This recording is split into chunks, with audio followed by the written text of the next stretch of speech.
بسم اللہ الرحمن الرحیم۔ السلام علیکم۔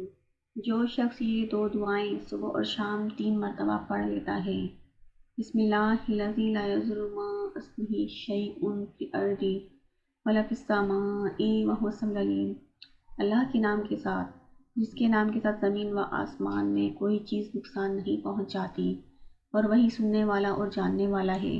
اس کو اچانک کبھی کوئی مصیبت نہیں آتی۔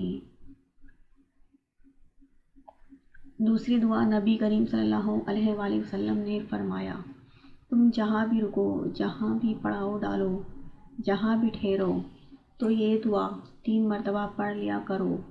اعوذ بکلمات اللہ التامۃ من شر ما خلق، میں اللہ سے اس کے مکمل کلمات کی پناہ طلب کرتا ہوں ہر اس چیز کے شر سے جو اس نے پیدا کی۔ Thanks for watching, please like, share and subscribe.